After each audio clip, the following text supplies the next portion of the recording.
Maya misolangae ekomi maya komela kati na esobe obongo lipasi na ngai kolela oyo ya ngai ekomi lilukusika oyo nazanga kilobi lelo oyo ekomi ya ngai.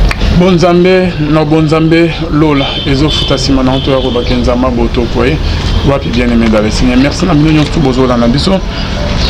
Merci na bino nyonso bobenga biso bokomela biso tika itenzama lola amona bino amona pasteur Feza misi à la bouche autorisé de l'Éternel depuis Zurich amona filo mukwa ya motema ya Bivence Domo depuis Londres pe na maman Gisèle Lukelo motema ya papa Emmanuel na Boston les frères papi Kongena Zamalola amono esika ozola na biso bonzambe na bonzambe lola ezofuta sima na nto ya robake nzamba boto kwa et de sosua pina émission de Toyaminan Toyami un serviteur de Dieu au Keboyebi très bien qui n'est pas présenté le prophète Marquis et Fata à qui je m'en vais dire shalom l'homme de Dieu.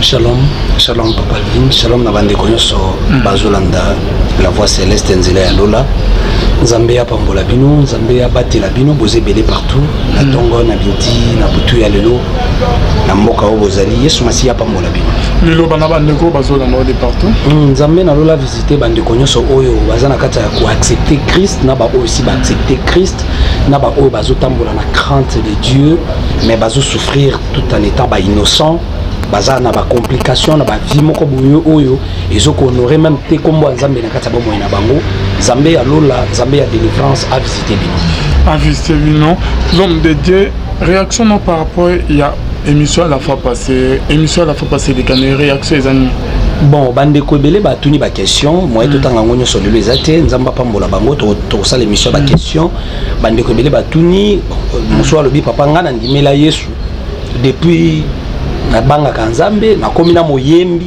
na mungo sala nzambe ni église ba pesinga ba titre les vie nangeza ka bloqué nazomo na changement te nazomo na clarté fona sala ni parce que yo lobi batu baluka na délivrance na lobby batu baluka na délivrance par rapport ya o Italie vie o muto azomene na nzambe lorsque muto accepté Christ lorsque muto pesi bon moina pas na nzambe la personne est en train déjà de chercher le royaume des cieux alors le reste vous sera donné.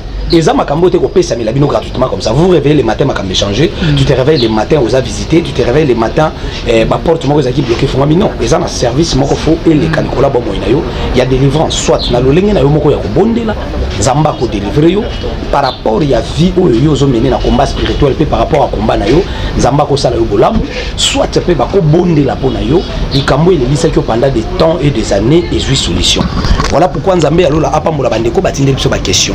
Ndeko musupa obi papa ngai pe na komina pasteur mais na libota nga mutu moko tatikala ko bala mutu moko tatikala ko mona changement ngapi na bali étant pasteur na divorcé moi si muta kiminga ngate na boyi moi si na zui moi si mi bali a kiminga mais bandeko nga nyoso na ya basi ba balate na yebite soko za la nini mais akomi pasteur azote ya batpe parole de Dieu batpe bazo bika bola mo nzambe na nzela na ye mais ye moko aza condamné aza na problème o yezo senga na ye alekela nango délivrance c'est pour dire que délivrance est une nécessité lorsque bandeko bazo interpréter mal non vous savez aujourd'hui nakati ya ba interprétation makamtoloba awa batali boso ko déformer makamson des pasteurs parce que la plupart ba o ba bengi ce sont les pasteurs la plupart ba to ba fingi ce sont les pasteurs ba non ba bengi mais la plupart ba to ba contredire na o ba fingi ce sont les pasteurs parce que oyo ka pasteur so ba bengi obi que ça c'est un pasteur qui m'appelle voilà la plupart ba to ba fingi ce sont des pasteurs au bunginzela aux ananzambete c'est simplement parce que j'ai dit chercher d'abord la délivrance. Nazolo bela banani baluka délivrance.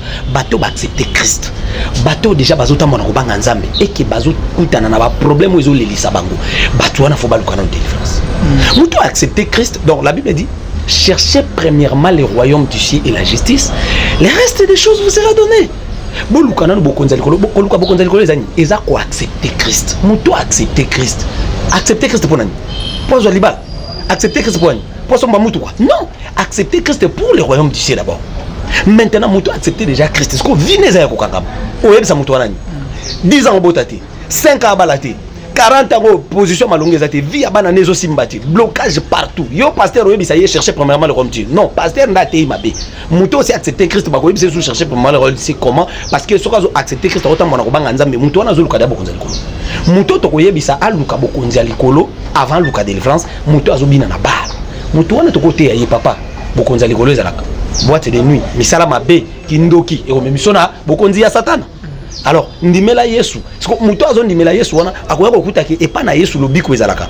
Epa na Yesu délivrance ezalaka. Tozo neti mukanda Matthieu chapitre 10 s'il vous plaît. Mukanda Matthieu chapitre 10. Bande woso ba olanda biso Matthieu chapitre 10 verset 7. Matthieu chapitre 10 verset 7. La Bible dit en chemin Yesu azo bana bango prêchez en disant le royaume des cieux est proche. Guérissez les malades, ressuscitez les morts, purifiez les lépreux, chassez les démons. Matthieu chapitre 10 verset 7. Bible zolobani. Bokoté ya bokende partout boté ya bango le royaume d'ici est proche. Mais na kata côté ya batu bokonza likolo, bo guérir ba malade. Bo délivrer bato bakangama. Bo la musa bato bakufa. Bo sala bikamo bato ba mo. Exactement que non évangile na yo lokola sko to komi na temps de la fin. Bo té neti ndeko moko pe abengi pa musala nzambe. Abi non, tu n'as pas de message. Nous sommes dans les temps de la fin où on doit parler du royaume du ciel. Donc royaume du ciel bato accepter Christ ba nzambe bato mula nzambe. Abo taté fo yebi seno lukano bokonza likolo parce que na bokonza likolo ndo kende ko bota. Non, wana eza confusion. Eza confusion. Naza clair na maloba nga pona bandeko ba comprendre ki mabe. Bible zoloba awa chercher premièrement le royaume d'ici na mutu oya ndimeli sko Yesu azoluka bokonza likolo fo mutu oya kuitana na délivrance vina ye fongwama yango moni même na prière oyo Yesu ayebisi ba yekoli voilà comment vous devez prier notre Père qui est au ciel que ton nom soit sanctifié ezaka prière te awa ba réaction ko banda susu notre Père tata wa biso zala ko loba to ba komisa kombo na bani c'est pas une prière eza modèle ya prière donc Jésus a faire comprendre ba yekoli boy lorsque vous devez prier il faut d'abord reconnaître que mutu bozo bonde là c'est votre Père qui est dans les cieux az étranger te c'est vous dire vous avez les droits ya osenga et tout ce que vous avez besoin parce que c'est votre Père qui est dans les cieux que ton nom soit sanctifié qui veut dire quoi lorsque vous devez invoquer le Père qui est dans les cieux il faut que son nom soit sanctifié en vous on ne peut pas invoquer le nom de votre Père tout en étant souillé. Vous n'êtes pas sanctifié. Il faut que Kombanzambe se sanctifie na kati na yo. Et puis à part ça, vous devez demander la règne de Dieu parce que la reine du diable est là. Peut-être nanda kuna yo règne ya malade, règne ya blocage, règne ya célibat, règne ya condamnation. Parce qu'il faut belle la règne ya Nzambe. Et après la reine de Dieu, la Bible dit quoi? Que ta volonté soit faite. Volonté Nzambe kolanda règne ya Nzambe. Donc quand tu te maries pas, pasteur Abisote, non ma sœur, c'est la volonté de Dieu. Moni le panier circulé comme pas nous mkoni. Ou meli na malade combien de temps? Vino yo fongomate combien de temps? Que ta volonté soit faite. Après, on a toujours na 13, la Bible dit ne nous induis pas à la tentation, mais délivre-nous du malin. Seigneur, ko exposer biso na tentation parce que c'est un verset où tant Yesu azo expliquer, où Yesu azo se référer na vie à Job. Parce que Job, c'est l'Éternel n'a exposé qui est na tentation pas diable. Yemoko nzambe muta exposé qui. Maintenant ici, Jésus azo bisa biso déjà que bino bo accepter sous ce loko wana te. Bino tango boko prier boye bisanzambe Seigneur ne nous expose pas ne nous induis pas dans la tentation délivre-nous du malin délivre biso na maboko ya Satan donc na kati ya prière wana ya royaume d'ici délivre-nous du malin ezali c'est pour dire que mutu accepter Christ azoluka déjà royaume d'ici il faut la délivrer na maboko ya Satan tant que vina yezo fongwa maté malade ezo tika yete azalié donc lorsque pasteur akoyebi c'est que non malade na yo eza volonté nzambe pasteur azoko induire yo na erreur. Merci beaucoup, prophète Marquis Efrata. Comme maintenant Beta du Solo, la fois passée, on l'a baqué sur la mort de notre bien-aimé Davido. Bandoke Bede, Benga qui balobi Kendeko, Zolo Bewana Zali, Nangate, Azabi Mokonzi Moko, na ville, Nengenoko, condamné, Waneza style, il y a respect, na bansoyi ke bazoya, et pas Mokonzi Mboka, il faut balala na se, bas, il faut batamola. Est-ce qu'on peut permettre une réaction, moi, 2 minutes, Yandeko Moko? Bon, comme vous voulez, on a nos réponses, non? Non, ce qui est réaction aux alapé malamu, parce qu'il y a Azan de Komoko a inspiré nga makasi, a inspiré nga, je crois, réaction na ye eko sunga bande ko belé, parce que biso ba chrétien toza batu ya ba sentiment. Na kati émission na papa Levin, oyambi combien de ndeko oyo bazaki ba magicien, ba ye ko tubela awa bazo expliquer biso comment monde de ténèbres tambolaka. Ba chrétien bazo rêver. Donc émission nyo soto sali wana maté nyo soto lobi wana ya yokité et loko ya kangi ya koyoka ko sala réaction eza tembe pona chef coutumier pona. Bonsoir pasteur. Comme on a dit dans Steven na uti kolanda émission moko oyo yo sali sur Davido. Alors nenga juste na rectifier le komoko lobaki. Diminue un peu. Et le komoko lobaki sur Davido qui a kindeki et pas ya marabout bablo kebele. Ngai na ali congolaise ya RDC na bala. Arrêtez un peu, diminuez. Na bala mobali ya Nigeria ya ekolo ya Davido. Oyo mona ki wana aza marabouté. Babenga kaye Kabiesi aza chef coutumier. Azali chef coutumier, le Nigeria a reconnaîtra plutôt babiloko ba chef coutumier wana ba reconnaîtra yango parce que ba chaque tribu aza mokonzi na ye. Na ba Yoruba ataka rapona Kabiesi te. Oyo nyoso ali mokolo jeune il faut prosterner devant ye. C'est leur coutume. Ezalaka bongo motona nzambe esika olobi mabe. Eza malamu te. Parce que la kutoko kwa peut ko sala direct to contrecarrer les cambo olobi. Ozo bungisa basali na nzambe. OK ko loba kali marabu. Vidéo wana mobile langa tali awa ayoka kalingala ba expliquer yango. Oyibi ke ba biloko ya internet o bako ko memela yo makambo kwa ko poursuivre. David wana za mbongo ebele. Bako ko mema wana ba loba ka se repentir oui. Mais comme ma peuple na nzambe te ki andima chef coutumier wana asalaki marabu. Eza malamu te. Rectifier. Bon, na répondre aux réactions. Oui, na répondre aux réactions. Te maman moko alandaki alandi mate anyoso ya yokaki te. Makambuye ayoki ezaka ya Davido. Mate anyoso wana ya yokaki ngote. O ya yokaki c'est policier à réagir à benga corriger ndé makamba Davido. Lorsque vous dites que eza coutume na bango il faut que fukama lorsque on parle OK pas chef coutumier. Bon, na chef coutumier na marabout. Bon servir nani. Bolandi ba réaction yo yambi bandeko ba uti na magie awa bazo expliquer comment monde on est abola. OK ndeko la Bible dit tout genou fléchira que devant Dieu, devant Jésus-Christ de Nazareth. Moto akofuka mela mututé. Moto wana azala chef coutumier, azala marabout, azala magicien, azo servir diable. Ngana yaki na message nanga pona ko kebisa Davido depuis pe pona ko pekisa bandeko nyoso pe ko benda matoi na ba musicien congolais oyo bazo kende ko fuka mape ba koti ba loge parce que nzambe azo beta fimbuliwa e ko continuer ti awa na Congo na ba musicien na ebisio toza na ba musicien nyoso oyo ba koti na monde mukili basé beleti na musique chrétienne mais awa nzamba benda ki matoi ya bandeko oyo depuis na sakola ki bazana musique oyo to benga ya mukili simplement bongo po to benga ngo bongo ba jijima ya pamba pona ko éviter to benga musique mukili pona yo liwa ya nani ya DJ Arafat ezali papi ya nzambe ne mutabeti et nzambe a continuer pe ko beta pe après liwa nzambe azo continuer ko beta ba musicien nyonso na yebiso ke okomona comment est-ce que ba o nyonso ba yokani na satana kombo na bango ekomi célébrer na mukili awa omona ndenge nini nzambe a frapper bango ka bango te na ba pasteur ba pasteur nyonso balata bilamba pembe oyebi pona nini nzamba pesinga message toza na chiffre 9. Chiffre 9 c'est le chiffre de l'accomplissement, c'est le chiffre de la fantôme. Moi si zemi sala ka 9 mois, moi si abota ka na 9e mois, donc toza na chiffre ya accomplissement de la parole, non seulement des promesses mais de la parole. Parce que il faut que parole s'accomplir na mobimba na yango.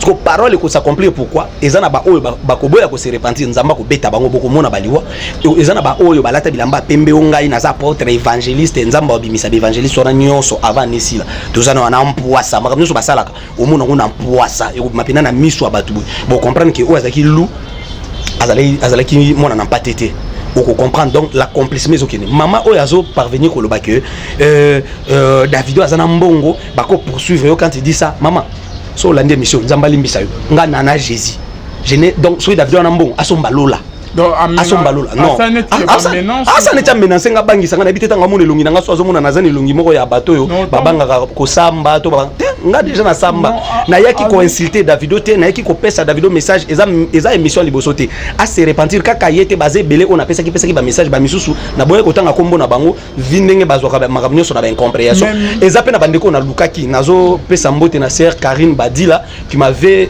envoyé tant on a solo na pesi prophétie moko na Facebook ya ndeko moko alingaki akufa abandaki pe déjà ko bela ndeko wana ebisinga papa mona ye j'ai passé par sa femme musicien wana yambinga na ndako na ye na bonde sali mabete audio na outro yo kisanga o ke mama tinola asali mabete asali juste remarque na ndenge cause na lobi boye nazo bungisa te selon ye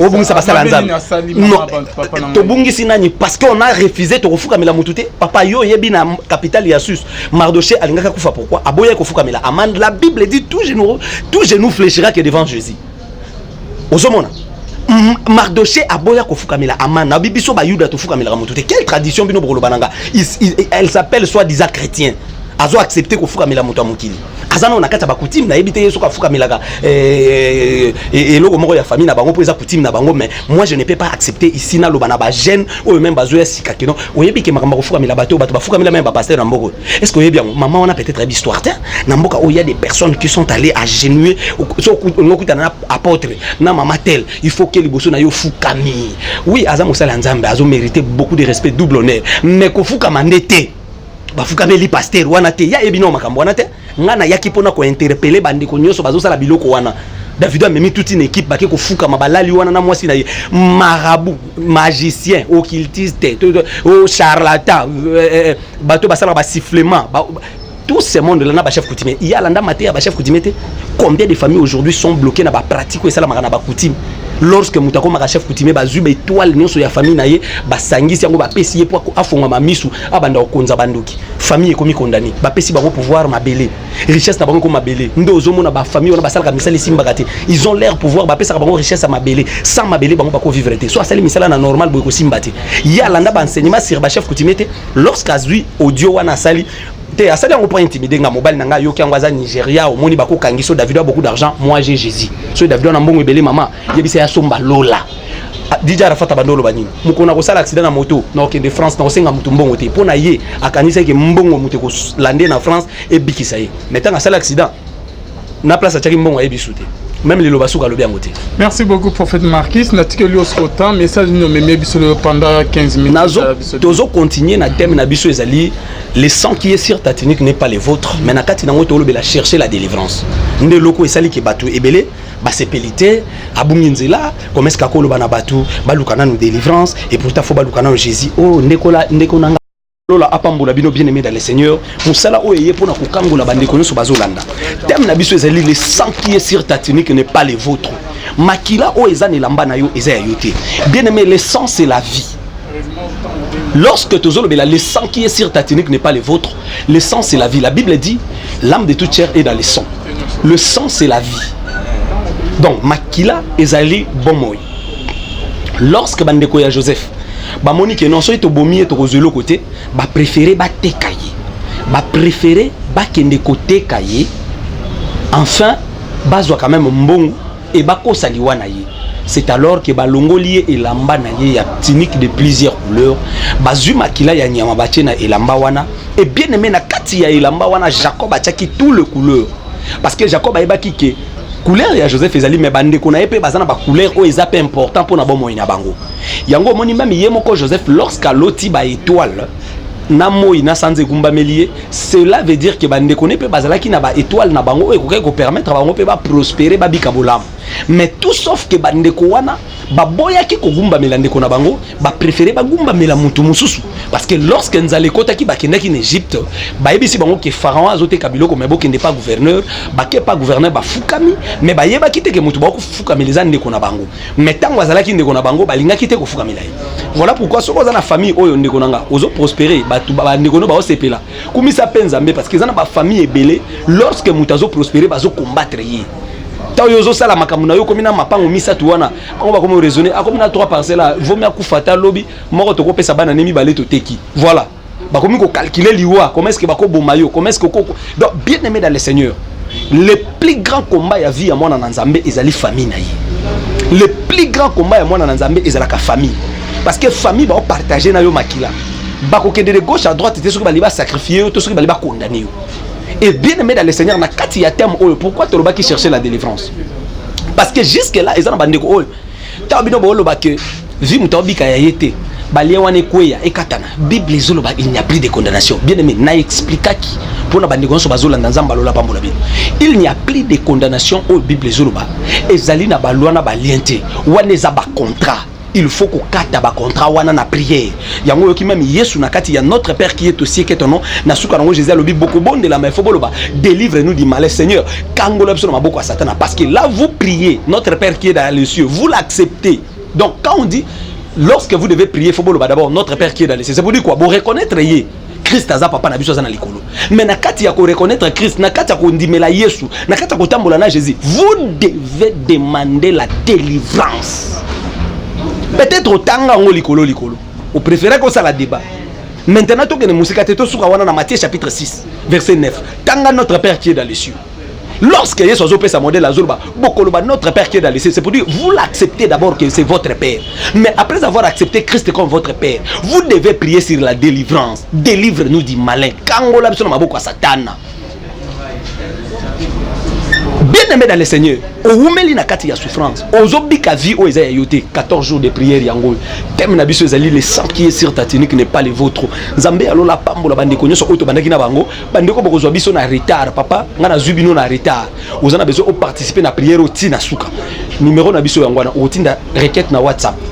Et puis tu recommences là l'air nini oko passer na ba prière na intercession ba kobonde la pona okota to lanzam bien aimé to uti kobonde la pona mwana moko ya âge ya 12 ans banda abotama bien aimé dans le Seigneur mwana wana mutuka kande trouble kaye ba crise mutu ezo trouble ba crise bien aimé dans le Seigneur allez-y dire à cet enfant mon fils cherchez d'abord la délivrance et cherchez d'abord le royaume des cieux mwana oya uti kobotama ayebina nous te comment est-ce qu'il a accepté Christ akuti quand même ba parents na ba sanctifier parce que bazaba na nzambe mwana oyo ba condamner amona bolamu te atanga te à vivre bien te baloni na katine maladie ya kindoki 12 ans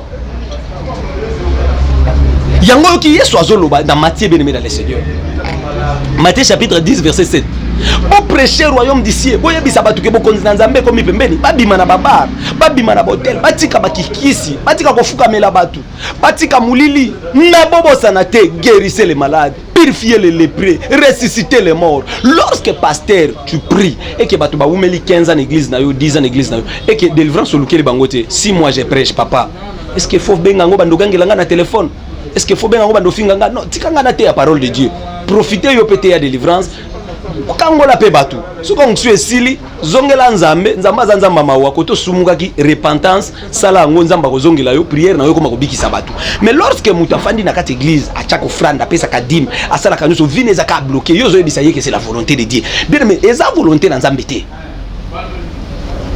volonté nzambe ya wat batu baya simana yo ba progresser batu baleki na mayele oyo leki na mayele ba progresser batu yo mona ke nonga na leki bango na kitoko babali batu yo mona ke nona leki bango na mayele bazo travailler vie na bango zo tambola bien yo na vie de prière na bofra na ba sacrifice yo nde muto lela ka yo muto zo échouer yo muto bien aimé le sang qui est sur ta tunique n'est pas le vôtre le sang c'est la vie tunique bien aimé les étoiles écoutez bien aimé dans le Seigneur Bible zolo ba ke bandeko oyo ba zui makila ya Joseph bazui makila nyama ba tiene lamba dai ba ke ba présenter na Jacob ba bisi Jacob talana no makila oyo telle lamba oto na makila to monya ngona nzila est-ce que oko reconnaître ngo soki za ya mwana na yo Bible zolo ba ke bandeko oyo lorsque basale loko Jacob atale lamba reconnaître lobi oui ni amale Joseph matangi bandi bien aimé ba ke ko représenter vie à Joseph na dei pendant que Joseph aza vivant Uzola ndanga wa bien aimé dans le Seigneur musala no ba représenter yango na liwa yango misala no simbaka te ba représenter santé na yo na cimetière moko boy ba kunda ngo malade zo mona na te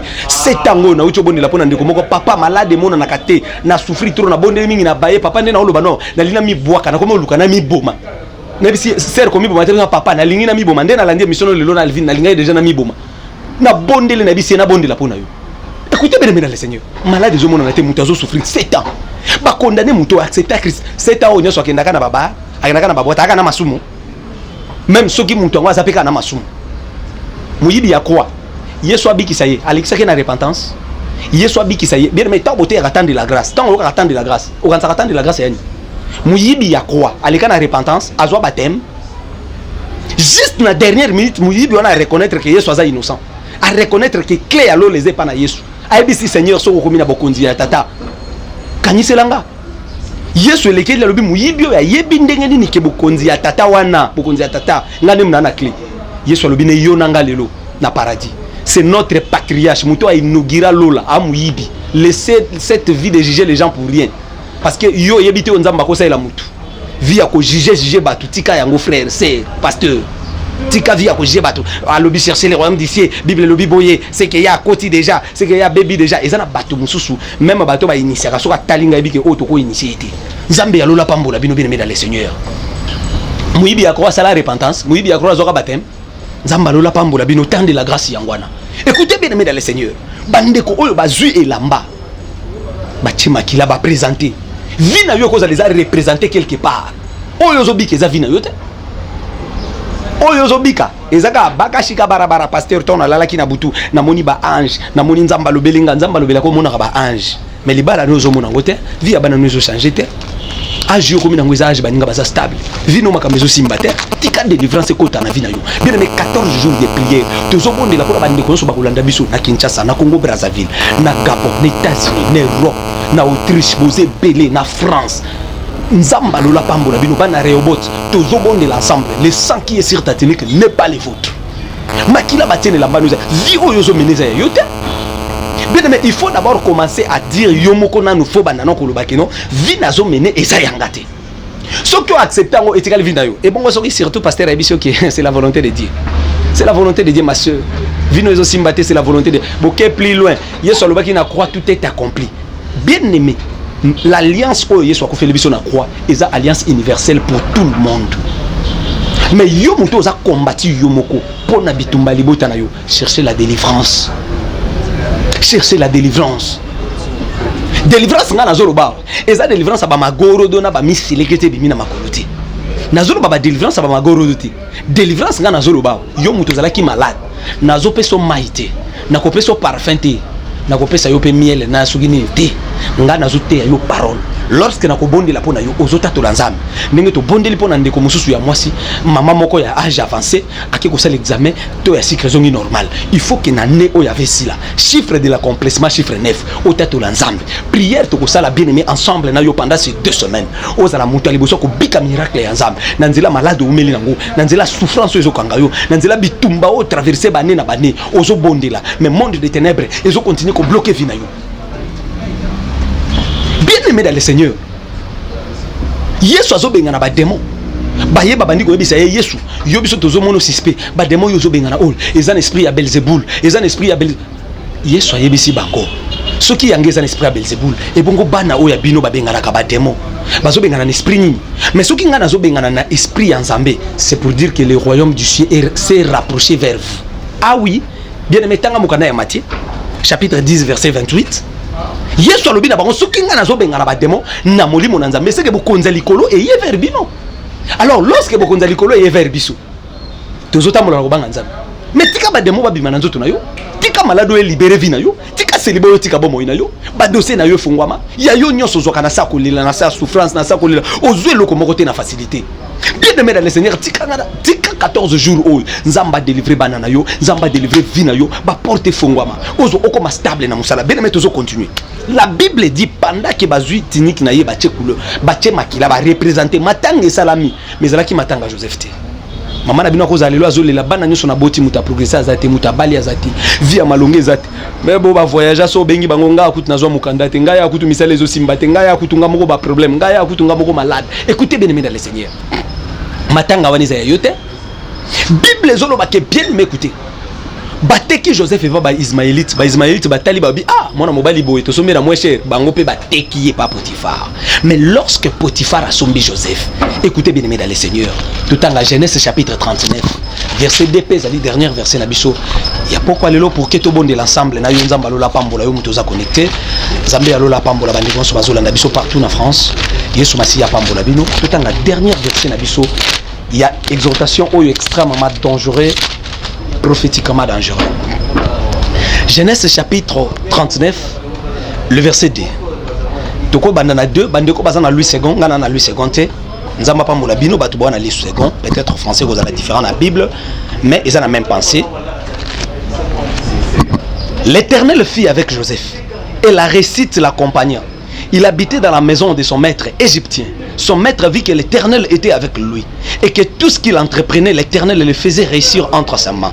Et Joseph trouva grâce aux yeux de son maître. Il employa à son service, l'établit responsable de sa maison et lui confia tous ses biens. Dès que Potiphar lui établit responsable de sa maison et que tous ses biens, l'Éternel bénit la maison de cet Égyptien à cause de Joseph. La bénédiction de l'Éternel reposa sur tous ses biens, que ce soit dans la maison ou dans les champs. Écoutez bien, mesdames et messieurs. Bible zolobaboui. Lorsque mwana mobali oyo akomi na ndako ya Potiphar, Nzamba bandi ko pambola Potiphar à cause de Joseph. Joseph ndekolo étoile. Joseph ndekolo ba promesse. Yende bénédiction pour la famille naïe. Li pamboli naïe alela yango na nu yaouri ta sombela ngojité. Potiphar bandi bénéficier nango. Écoutez, lorsque on est esclave, il y a coutume. Lorsqu'on est esclave, il y a sorcellerie à famille. Yo ko banda ko travailler mais mbongo no côté bando kindo ebité. C'est pour dire que ba contrat kindo kezobe na mbongo na yo. Monde des ténèbres, osana étoile, oui, osana ba promesse, nzamba prometa yo, oui. Ba promesse ezali, ba profession yoka, mais oui, mais pourquoi zobika ba promesse oté? C'est pour dire que monde des ténèbres cause les autres ko exploiter yo. Et bien aimé écoutez, lorsqu'on est esclave, na ba no kobota baza esclave. Ndenge peuple de Dieu bazalaki na kati ya Égypte, bana nyoso bazobota ma baza esclave. Moïse abotami tout loko l'esclave.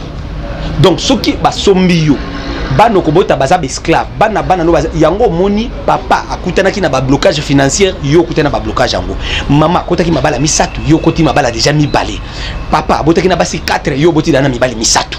Donc quand on est esclave nam bana bozobota bako vivre esclavagisme wana soki eza na domaine ya libala soki eza na domaine ya finance boko bika vie o eza ya binoté. Et bien aimé dans le Seigneur, le sang qui est sur ta tunique n'est pas le vôtre. Vie ozobika o eza ya yoté. Bible zolo que Joseph, bien aimé dans le Seigneur, en dehors il y a étoile naïe. Écoutez, Joseph craignait l'Éternel. Joseph abandonné comme Nzambe. En dehors il y a étoile naïe. Joseph craignait l'Éternel. En dehors il y a étoile naïe. Bible zolo que moi si à Potiphar aïe accouché na Joseph. Joseph a refusé. Moi na mobayo aboui. Azan étoile, azan a ba promesse, azan a crainte de Dieu mais az esclave. Nzambe ya lula pambola bino. Bien aimé dans le Seigneur. Ozola nanga papa na bondelaka. Papa na boya mibali ya batu. Papa na tika mabe. Masanga na tika na fanda na mwasi nanga na bana na ndako tozoluka Nzambe. Mais les situations les autres traverser les autres silaté. Passion malade les autres kabisoté. Écoutez bien aimé dans le Seigneur. 14 jours au tozobonde l'ensemble na yo. Le Dieu des impossibles, mon Dieu, a délivré ndako na yo. A côté na bitumba na yo. Joseph a la crainte de Dieu. Joseph a boyi même moi si à Potiphar. Ils a qui privilège pour naïe. Soka bimena moi si à Potiphar alinga comme na moi privilège. Parce que mon patron n'a pas Joseph a poi, mais esclave. La crainte de Dieu ne suffit pas. Écoutez bien aimé dans le Seigneur. La sanctification ne suffit pas. Job s'est sanctifié. Job, la crainte de Dieu a zalakinango. L'intégrité n'en parlons plus. Nzamba zobete la yeto. Mais lorsque la tentation est yaki, Satan a côté. Tout ce que Job ignorait, c'était de chasser les diables, de chercher la délivrance. Lorsque Biloko Bandiko Beba, lorsque Biloko Bandiko Koufa, bien que c'était dans la permission de l'Éternel, mais comme il était intègre, donc il avait le pouvoir nakati intégrité naye, il y a quoi invoquer Nzambe à délivrer nakati yamabe. Yango moni Yesu azolo bana mukanda ya Matthieu 6, na notre Père qui est au ciel, boko bonde la Seigneur délivre-nous du malin. Obala te poignisser, volonté Nzambe papa. Okufeli mwana volonté Nzambe papa mukolo mususu papa yondo kokufa pasteur na bino wana akoya na matanga na bandi koteya Nzambe mutapesa ka Nzambe mutazwaka to Nzambe azana posa azwazwika yo même kindoka famille na bino ezolia yo Nzambe mutazwaka okufeli mwana volonté Nzambe Nzambe ana posa sala ba boudin azwa bana ya bandumba na bo marché bandika na bana no mutu unyo kwa mina prière après le losko bakobota no bakangiango volonté Nzambe c'est la volonté de ce n'est pas la volonté de Dieu. Avant la volonté de Dieu, la Bible dit vous devez prier que ton règne vienne, que ta volonté soit faite sur la terre comme au ciel. Donc ça commence ici sur la terre. Na sena moya wa kimiozité et sengomonité. Na sena moya wa santé nous aussi mbaka. Ce qu'on besoin sur le ciel. La Bible dit que ta volonté soit faite sur la terre comme au ciel. Ça commence ici. Nzambe alola pambola bino sur la terre d'abord. Volonté Nzambe zo banda. Volonté Nzambe za kokota bokonza likolote. Volonté Nzambe za pe omona kimia. Obika changement, obota te pona nini. Okubala te pourquoi? Ozwa mokanda te pona ni ba voyou bazu yango. Bato bazobonde la te bazu yango. Ba païen bazwa na facilité. Yo na vie de prier. Ozwa te pourquoi? Bien mais 14 jours et ça 14 jours il y a le sang qui est sur ta tunique n'est pas le vôtre. Il y a que mutunyo soit cause à la te kavina yo akuta na mopanga. parce que la dernière semaine tout na prière moko makasi on a expliqué qu'une émission moko passé o bande ko ba interpréter qui mabe tout na dernière semaine na biso ya prière et sa prière ya contre l'ennemi mutu nyoso ebili kam na vie nanga fa kufa mutu nyoso kanga ko bota vie bana nanga fa kufa et sa prière ya liwa wana ko ka suba pasteur ba bengi na téléphone bible zolo ba aimer vous les uns les autres Dieu est amour bino boko bande ko boma batu pona nini to ko bima na mbeli to boma mutu te mais to ko belela mopanga na nzambe moto eli abelelaki et ko kita pona ko tumba pona ko boma bien aimé dans le Seigneur eza na bateau il faut ba kufa pozwa kimia. Joseph a travaillé pour rien gagner. Bien aimé dans le Seigneur, tu travailles pour rien gagner. Joseph a aussi un à Potiphar, mais pour rien gagner. Même bénédiction à Potiphar, et c'est toi là Joseph. Mais Joseph il est pour rien gagner. Il a la crainte de Dieu, l'intégrité. Azobanganzam, aboyko manamo sabat, maza condamné, esclave. Azo travailler pour rien gagner. Ozana libala moko pour rien gagner. Ozo souffrir pour rien gagner. Ozo travailler bon côté qui ndako bakate. Bien mais 14 jours ko raté yangote. Na yebisa ki bande ko nyonso. Oyo bakobondela na biso numéro yangwana. 15h, 16h, 17h, 18h. Waneza ba air bande ko boko benga. Soit tous les cas prophétie. À partir de 21h, 22h, ils ont l'air sur côté requête, bako en contact na intercession, intention bako bondi la pona yo, sur côté requête na yo. Nzambe alola apambola bino. Bien mais année o yoko sile la yo boité. Joseph Azaki na kobanga nzambe, m'a travaillé le col esclave. Esclavagisme me mis en prison. Le lozo s'est retrouvé en prison. L'esclavagisme écoute aux alaki moi bien. Tu travailles aux ozo ya kolia, bando côté na prison liberté sili. Misali bébé, vie à ban et pépi. 14 jours de prière yango. Nzambe alola pambola bino boze belé connecté bande konyoso o balingi balanda ba enseignement riche parce que awa to futa kata mukie mais ba enseignement riche bande konyoso bali balanda ngo bo s'abonner pour na ba enseignement na ba témoignage na chaîne na biso prophète Marquis Miracle ndenge ba ko Marquis wana ndenge pe ko komango prophète Marquis Miracle bo s'abonner na chaîne na biso et Nzambe alola pambola bino pourquoi ya lelo na bondeli pour na bande konyoso oyo bazala ki connecté bande konyoso bazana ba problème ozobe la simba biskozo kapasi ozana problème moko dossier na yo simba na bondela. Éternel, le Dieu de ma vocation, le Dieu qui m'a apparu, le Dieu des impossibles, le Dieu de ma vocation. La Bible dit venez à moi vous tous qui êtes fatigués. Maman moko azala qui fatigué, frère moko azala qui fatigué, papa moko azala fatigué na malade, na douleur pe na chagrin. Pendant moment na zobondela, miracle kota na vinayi, ba porte fongwama, monde de ténèbres libéré vie abana, ndako, instabilité, réclamation, douleur, chagrin, sida, cancer, myome, ekweya, au nom puissant de Jésus-Christ de Nazareth. Amen. Nzambe alola apambola bi. Bongola meso mwene fongola misu omona pe fongola matoi oyoka sango ya mituel misunga oyo eyeli bino bakongole nyonso oyo bobelaka bamaladi ya ndenge na ndenge oyo bozali pe na makoki ya kozwa ba soin de santé te ezala awa na mboka na biso to pe na libanda ya mboka na biso. Pona yango esengeli koyeba kaka ke na $5 na yo ya pamba oyo okobanda kofuta chaque fin ya mois okobanda kozwa ba soin de santé awa na mboka na biso même na libanda ya mboka na biso soki maladi na yo esengi bongo pe check up okobanda kozwa yango chaque semaine kaka ndenge yo moko olingi ya kosamba pete mbezali te bino moko botala mama Colette oyo azalaki kobela kasi maladi na ye esengaki ke akende kozwa soin de santé na libanda ya mboka tala ndenge mutuel misunga ezwaki en charge na nyonso kobanda Kinshasa bino moko botala ndenge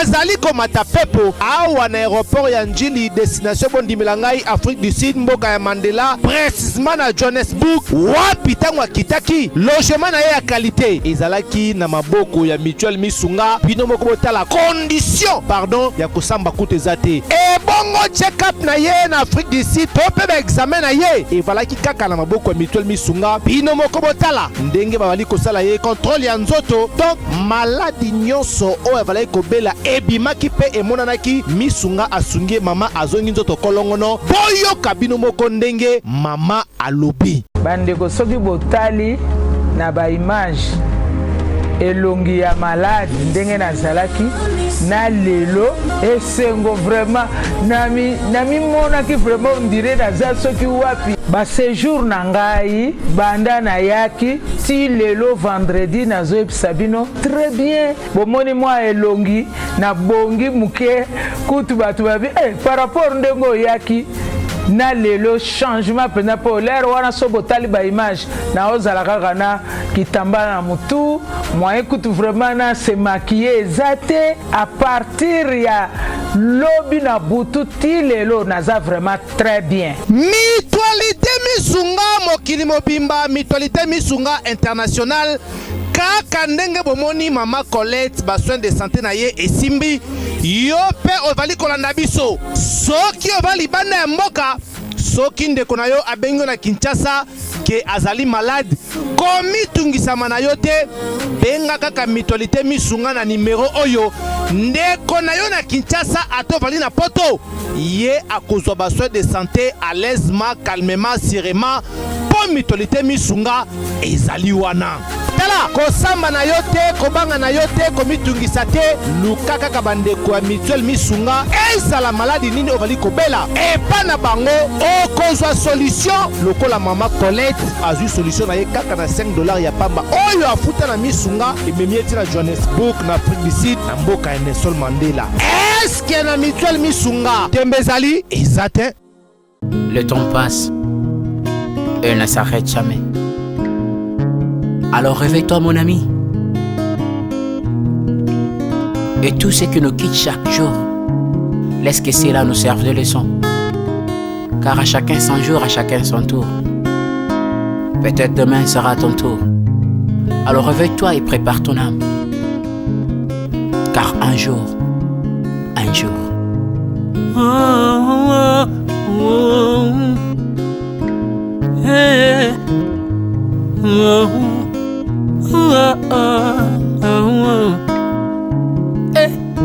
Le temps passe, le jour s'envole, s'en va si vite sans laisser de traces. Comment faire pour l'arrêter, car il nous amène vers le jour de départ. Yeah. Tout c'est fort avant nous, n'ont pu l'arrêter. Il s'en va sans arrêt, sans pitié, ni nous laisse le temps de faire nos bagages, que de tout mener. Le temps passe, le jour s'envole, s'en va si vite sans laisser de traces. Comment faire pour l'arrêter, car il nous amène vers le jour de départ. Tous ces forts avant nous n'ont pu l'arrêter. Il s'en va sans arrêt, sans pitié, ni nous laisse le temps de faire nos bagages et de tout amener. Il s'en va seul sans nous. Faut me perdre tout plutôt que de perdre son âme, À quoi bon tout gagner, ben sera que vanité.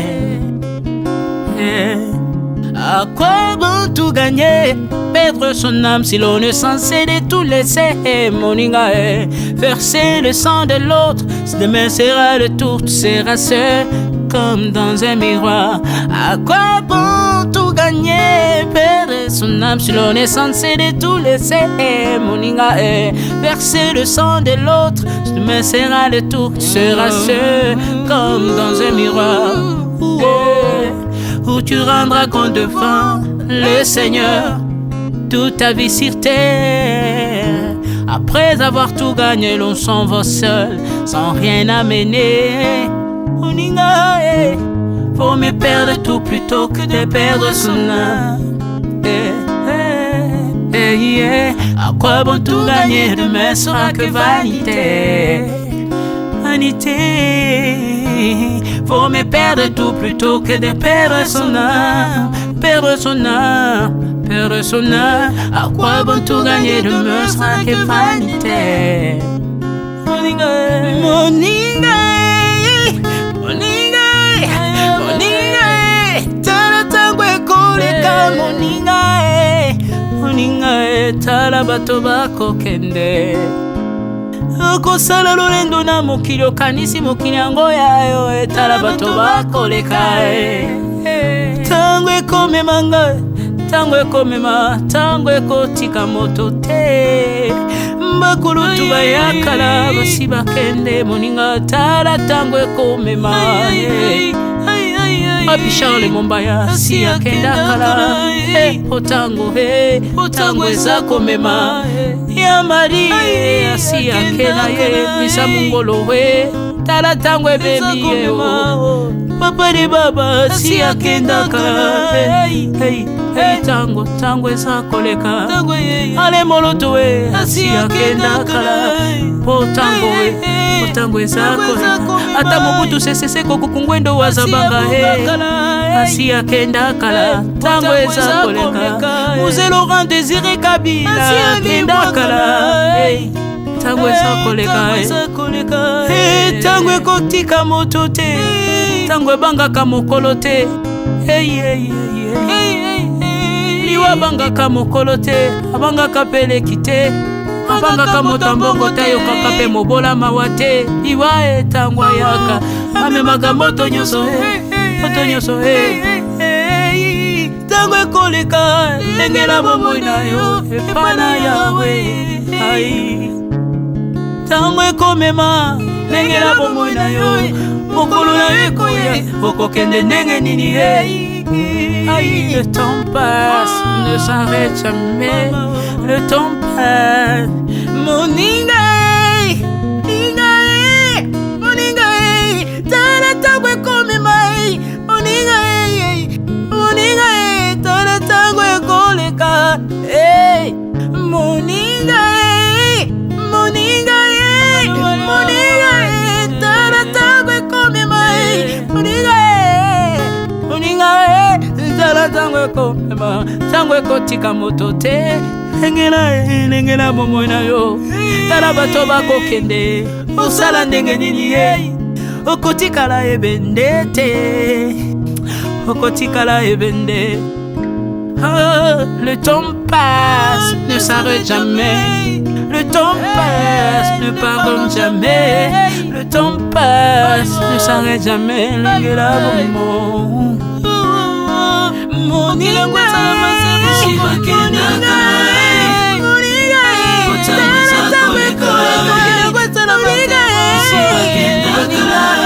tala tango ekoleka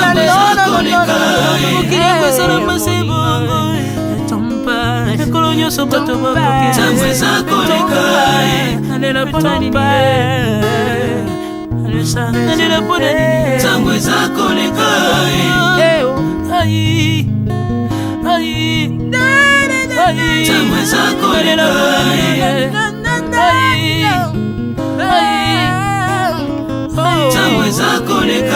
le temps passe Alvin et Béa tala tango ekoleka